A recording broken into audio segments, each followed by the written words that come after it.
其實佢個原因係點解啦？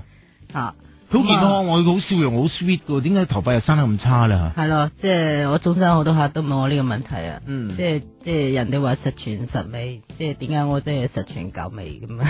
我爭一味就我哋幫你啦咁啊。咁啊佢嘅情況咧都係屬於即係遺傳嘅。咁啊咧喺佢即係譬如話佢呢個頭皮嘅情況咧就唔可以話受任何嘅刺激嘅。咁啊，而佢話到咧，即係用過其他嘅即係化學產品啊，令到本身佢個頭皮嘅咧，即係嗰個即係角質化啊，係即係比較容易受刺激嘅。一旦刺激咗之後咧，佢就會加速咗個老化同埋萎縮嘅。咁啊喺呢個時候咧，個毛囊供應咧就會令到咧皮脂腺嘅嗰個汗咧根本個頭髮就好，即係頭皮就好乾，根本冇頭有出嘅。咁啊，而咧佢又唔係話毛囊萎縮嗰一隻嘅，係成個頭皮啊，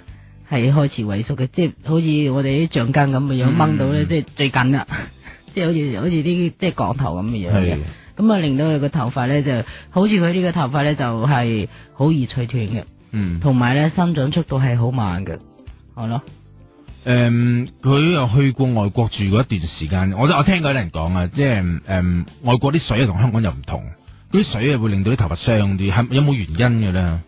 都有呢個原因嘅。講下啲水即係譬如我有啲客喺外國，即係某個地方翻嚟啦，因為嗰度啲水咧，佢哋自己都會話，即係自己國家都會話咧，即係裏邊咧含嗰啲金屬咧就成分咧就比較重啲嘅，同香港啲水咧係唔一樣嘅。咁啊，如果你長期嘅飲食嘅話咧，咁啊變咗你咧，即係身體裏邊嘅細胞亦都吸收，咁啊咧就毛囊細胞亦都走唔甩噶啦，一樣噶啦。咁啊咧，而你外國咧，如果你係外國唔緊要嘅，咁啊突然間你翻到香港咧，就即係轉個環境之後咧，就會有個出現咗一個即係有個變化喺度嘅，